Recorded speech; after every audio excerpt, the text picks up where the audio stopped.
Well, hello again, everybody. This is John Norris at Trading Perspectives. As always, we have our very good friends, Sam Clement and Courtney Trush. Y'all say hello. How's it going? Hey, guys. I'm doing fantastically. And Sam, you know who else is doing fantastic? Elon Musk. You know why he's doing fantastic? Because he's the richest man on earth. Oh, he finally surpassed Jeff Bezos. He's been there. Yeah, he's like, what, double Warren Buffett now? It's Wow. some ridiculous amount of money. And Sam, if only he would just peel off 2% of his wealth, we could take care of all of the troubles in the world. Sam, Courtney, your thoughts on You that? just wave a wand. That's all it takes is a little money, right? Well, that's according to the UN. I mean, according to the UN, I forget, his name was Beasley, I believe, or someone over there said with the World Food Program that if only Elon Musk and Jeff Bezos would peel off 2% of their net worth, we could solve we could solve World hunger. World hunger. Yes. Sounds awesome. Food insecurity around the world. Only $6 billion. Sam and Courtney, I don't know about that. How cruel of them, though, to not just peel off 2% of their net worth to solve all the world's issues. I mean, for those of you that don't know Sam, he is dripping with sarcasm. Courtney, your thoughts? Well, I wonder what all of the Miss Universe contestants are going to say that they want for the world if we solve world hunger. I think, it's always that someone else that has more is going to solve all of our problems. But I think as y'all might or might not agree, a lot of it boils down to the actual management of the funds and the trust in who you're giving the funds to that they are going to properly manage. And Sam, isn't that what Musk was saying the other day? Yeah, that was the important caveat that Elon provided. He said, I will sell Tesla stock and give you the money you're saying will essentially solve world hunger. Which you said was $6 billion, right? I think it was around $6 billion is what they said. I think they quoted it in terms of a percentage of his net worth. I think around 2% it was. But he said, if you can provide open source accounting on it. So if you can tell us where that money is going to go and how you're going to solve these issues with it. And it's been crickets. Well, it has and it hasn't been. I think Beasley, actually came back to him. If I'm not mistaken, again, I think it's Beasley, came back to him and said, no, we want you to come take a look at our programs. Didn't say anything about we will show you the books, but come take a look at what we're doing, boots on the ground and whatnot. And, of course, that's not what Musk was saying. Right. There's no doubt that they're doing some good work. It's just I want to make sure if I'm peeling off $6 billion that I know exactly where it's going and it's going to be used not just that's being used, but it's being used efficiently and effectively. Right. And it's interesting because if I had a builder to build a house for me and they told me it was going to take $500,000 to build this house, I would assume they had a reason for getting to that number. And you would even ask for it, probably. The wood would cost this much, the tile would cost this much, appliances, what have you. They got to that number, I'm assuming, hopefully for a reason, because they added up what all they're going to need, the cost of everything, the cost of the labor, and that's how they get to that number. Well, typically they don't put the line item in there of their percentage. Normally they calculate that into your wood cost and your electrical and anything else. It's not like in a 20% surcharge. That's Sure. just, they're not always transparent. And so I don't know if that's the point you're making right now, that there's kind of the lack of transparency. Well, I'm going to tell you, the most transparent transaction I've ever had was with a gentleman by the name of Sam Frybush, all the way back in the early 1990s in Baltimore, Maryland. It was buying my wife's engagement ring. And my friend David Stefferson said, you need to go to this guy. It was up on this jeweler in Howard Street in Baltimore behind, iron bars on the windows. I was really iffy about it. I went in there. Sam was a great guy. Thank you. Well, of course. And Sam sat down and he showed me, okay, this is the spot price of gold. This is how much gold we're going to use. So this is my gold cost. He showed me the invoice for the precious gemstones I was going to use, and he showed me his cost. Then he goes, I'm going to double that, and that's what you're going to pay. And I went, okay. Yeah. And I took it, and I thought it was a reasonably fair price and what have you. So if I'm willing to do that for a wedding ring that cost back in the day, I'm not going to tell you. Let's just say it's much cheaper than what my wife thought it was. I mean, easily much cheaper. I don't want to tell it, of course. Even with doubling the actual hard cost of the... It was still a lot less than what I thought it was going to be. If I'm willing to do that, certainly wouldn't all these people sit there and say, I want to see how my money is being spent. Why is it such an outrage for some people that Musk is even, coming back and saying, show me how you're going to spend it. And you've seen countless of these billionaires come out and say that it's not the tax rate necessarily that I'm uncomfortable with. It's what we're using this exorbitant tax rate on. I mean, Ray Dalio was an example recently. He said, I'd be fine paying more if we knew what it was going to. And I think you see that in everyday Americans, too, people being fine with spending money. And, people in good school systems, a lot of times have a higher tax rate to pay for those good school systems. And I don't know too many people in those districts that complain about the tax they pay to fund their schools. That's not what they complain about, because they're happy that they're providing those better school systems. And I think that's a pretty consistent thing through most people. They're fine spending money if they know where it's going to and they agree on at least somewhat the things that it's going to. And you're hitting on a really good point. I think all of us would say, okay, tax me a little bit more if all the potholes are being filled, all the kids are coming out of school and they're well educated, if everyone is above average, if you catch my drift. And, you mentioned neighborhoods here, and believe it or not, for people outside of central Alabama or Alabama in general, we actually do have some sections of our state which have fine public school systems, but most of these are relatively small, incorporated areas where the populations therein said, this is a priority of ours. I live in one of those, and both of y'all live in one of those areas where we pay above average millage. I think in my neighborhood we pay the highest millage rate in the state. However, I was able to send my kids to public school, and they both went on to college. I know that when I call the police, they're going to come to my house in a reasonable amount of time. Same for the fire department. That the parks are well taken care of. So I would say, as much as although I don't love paying taxes, I know where my money's going to with my property tax. I know that it's being used efficiently, and it's the one major tax that I pay that I have no issue paying. Yeah, and I've heard people even, a gas tax, if we talked about that, adding on a couple cents a gallon to fix the roads. I mean, fix Highway 65 around here. I mean, there's some really awful roads, and I think a lot of people would be fine pitching in a couple extra pennies a gallon for perfect roads around here. But I'd want to know exactly how much money that was generating and what the construction costs were and the plans were of fixing those roads and making sure that it was going to what you're paying for it. I think, I've in my past life have done some, I've had some experience with, public office, and public policy. And one thing that to me stands out is that, Birmingham or Central Alabama in general are some of the most giving people. But you're getting all choked up about that, right? I am just so emotional about it. They're some of the most giving people, but they do it when they know the charity in which they're giving to. They don't want the government to just say, give me a pot of money and I'll make those decisions. They want to be able to make those decisions for themselves. So it's not that they don't want to necessarily pay more taxes with us being primarily a red state. It's, from my perception, from my experience, it's that people want to have control over what their money specifically goes to, and that they can actually kind of see the benefits directly of that contribution. Well, it's interesting that this is coming up at this point in time, understanding that the Congress in Washington's talking about tax increases, and while it's only going to hit a certain wealthy few or whatnot, there's no way that you don't have tax increases that aren't felt around. I mean, it's just, even if you tax the wealthy more, then that means they spend a little bit less, yada, yada, yada, and going on with that.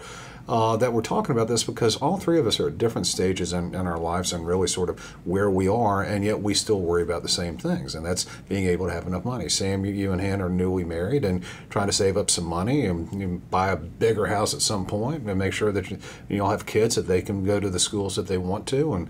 And Courtney, here you are. I mean, I called you the old woman that lives in a shoe. You have, you have so many children, you don't know what to do. I mean, you're trying to raise a family, and here I am. My wife and our empty nesters. I can't believe I'm saying this, with retirement coming around the bend. I think we would all say we don't mind spending a little bit more money, like Musk said, if I knew that it was being spent correctly. And that's part of the problem why I think at least people here in this red state are pushing back on some of what's going on in Washington right now. It's like, gee whiz, I feel as though we're already paying a lot, and I'm not exactly sure where all the money's going. I'm not sure if it's being used efficiently. And Sam, you and I talked about the U.S. military. The Pentagon's books are so screwed up, they can't even conduct an audit on it. They're legally required to, and they've basically been completely incapable of auditing themselves. I mean, they said it would require 24 separate audits and then an audit of those audits, and they've been incapable of doing it. And there's, stories of an $800 million worth of construction with no paper trail, the money spent and nowhere to see where it went or where it came from. And that's concerning to people. And it's concerning to people who are very pro-military, too, people who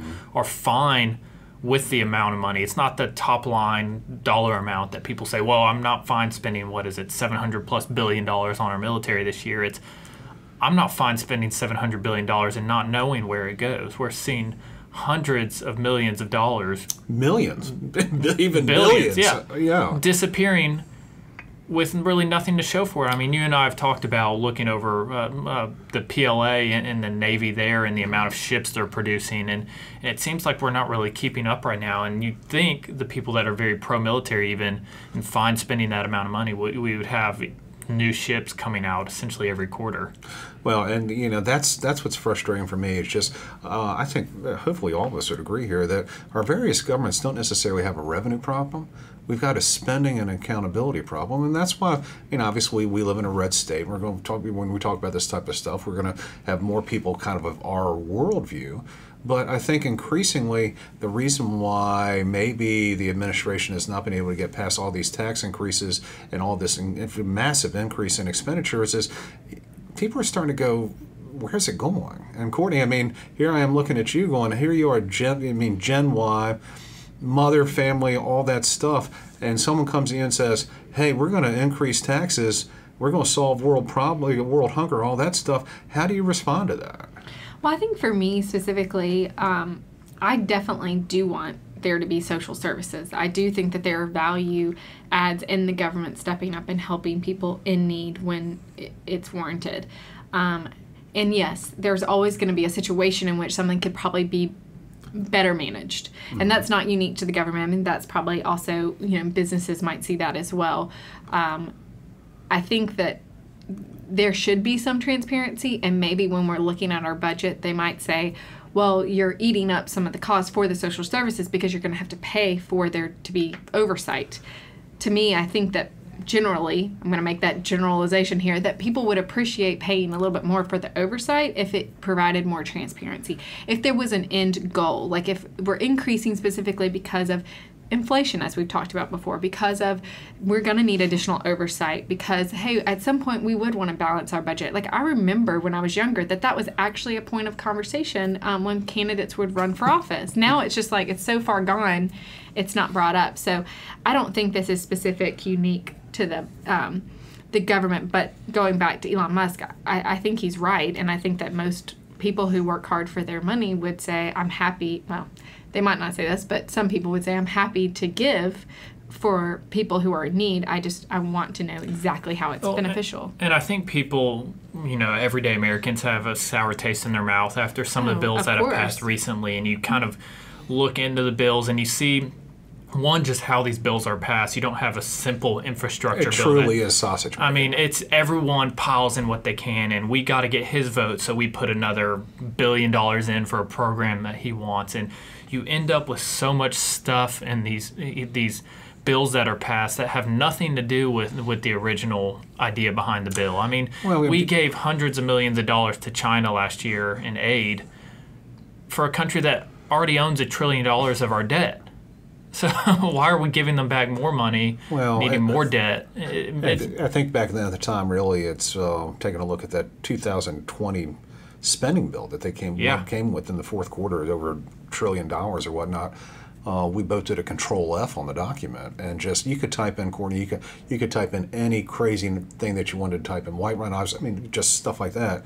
And there was something in the bill about it. I typed in Tibet for whatever reason. I don't know why. And there was something in the bill, something about Tibet. There's gender studies in Pakistan. We're going to spend $10 million on and what have you. I think that's where we kind of are. And I think that's where an Elon Musk kind of is. Yeah. And where we are in a society, we're going like, please just, I won't argue with you if you just tell me the truth. Yeah. If we said, hey, this $1 trillion is all going to U.S. Consumers, it's U.S. employees, people that are unemployed because we shut the government down. I don't think anybody has a ton of pause with that. I mean, I'm sure some extremely fiscal conservatives might have an issue with it, but for the most part, it's going to be a lot easier to pass a bill like that than it would be, or at least to everyday Americans, than the bills that are currently passed. I know, we don't always want to make it political, but sometimes it happens. Do you feel like, based off of y'all's experience, that a lot of this is purposely not transparent, and that based off of how individuals get elected, and now we have career politicians, that it's not in their best interest to be transparent fully? Well, I mean, I'd say without a doubt. We've always had career politicians, but just seems to be more prevalent now. The thing is about what's interesting about politicians is we all love our congressman or congressperson, and we all hate the Congress.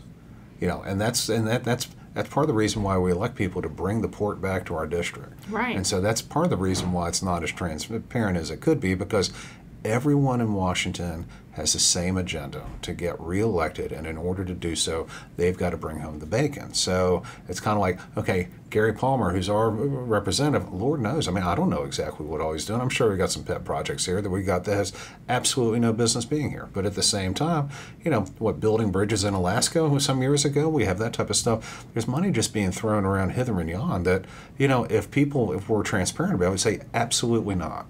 The average American would be in an uproar about it. I think that's part of the way that it's set up. We have a two-year cycle popularity contest, and in order to win, you have to pander to the masses, and you have to bring home the bacon. And you're right that that's how it's set up, and I think it's kind of the beauty and the beast. Like, there's pros and cons to it. I mean, they're set up like that for a reason. Our congressman, congresswoman is supposed to do things that benefit us. That's why we elect them. I mean, that's the whole, yeah. They are representing us. Mm-hmm. And so it makes sense that they go out, one, selfishly or not, that they go out and get projects that help people that are in their district and the people that would benefit from them and reelect them. But you also have to remember that they have to raise a good bit of money to be able to run for election. And a lot of times it's you scratch my back, I'll scratch yours. Of course it is. So they're quid pro quo in yes. Latin circles, I think. Yeah. So I mean, they're obviously getting pressure to approve bills that have nothing to do with their district, but it's so and so. If I approve that, they're going to give me $100,000 towards my campaign. It's like I've joked with John about, Senator Manchin being one of the stalling blocks in this latest infrastructure bill, and I just said I'm waiting to see what big project West Virginia gets, and because if he's kind of on the fence, hey, let's throw a couple $100 million Virginia's way, West Virginia's way, and maybe we get him on board. If only we were a couple $100 million. Yeah. Now, Courtney is actually probably the expert on actually all this, because not only did she work in Washington for a couple of years, she also, and Courtney might kind of bristle at this term, she also worked for a lobbyist, for all intents and purposes, organization here in Birmingham before she came to work with us here at Oakwood. So I think she kind of knows the way the sausage is being made, and she kind of threw us a softball with that. So Courtney, I greatly appreciate you. You're welcome, guys. You pandering to us in this, but that's where I kind of think we are in terms of American society. We've had some elections recently that suggest we're not all one way or the other way, and truthfully, I think moving forward, Americans, whether you're right or left, just want to be told the truth, and that's what Musk was really telling the UN. Just I'll give you the money, just tell me the truth, and that's part of what all the angst that we've seen. I'm tired of being lied to by both sides. Yeah. I agree. And that's, Courtney, how about you? I've got Gen Z agrees with me, we're tired of being lied to. I'm Gen X, tired of being lied to. How about you? I enjoy being lied to. No, I'm just kidding. No, I agree. And I also think we need to create a culture in which it's okay for someone to say that these were expectations, and unfortunately, guys, it wasn't what I thought it was going to be, and allow them to come back and be humble and apologize without being heavily scrutinized because it wasn't immediately exactly what they thought it was going to be. I know with children myself, there are times that I think it's going to happen one way, or that this is how it works, and it doesn't work that way, and we all need to be a little bit more flexible with allowing people to be transparent, because all you're doing is instilling that people don't want to be. And the thing is, what's kind of funny is, had that person at the UN actually said, I've got a $6 billion shortfall in my budget this year, I need some help with this, you probably would have people not take them to task on that, might be willing to help out a little bit more, but to come out and say, we're going to solve world hunger. Yep. permanently, and that's the implication. $6 billion. Musk called him out on his what's called baloney, and of course there was no response to it. Yep. Being lied to. Yep. There you have it. I think all generations here are agreeing, and all genders are agreeing. Yes. Assuming there are still only two. As of now. So with that, guys, we always love to hear from you all. So if you have any comments or questions or suggestions, please, by all means, please let us know. You can always drop us a line at tradingperspectives@oakworth.com, or you can leave us a review on the podcast outlet of your choice. Of course, if you're interested in reading more or hearing more of what we have to say or how we think, by all means, go to oakworth.com. Take a look underneath the Thought Leadership tab, and there's all kinds of good stuff, not just economics and podcast talk, but also some thought leadership pieces about things like financial planning and the like. Isn't that right? That's right. That's right. So, guys, anything else we want to talk about in terms of this topic? That's it. That's it. All right. Y'all take care.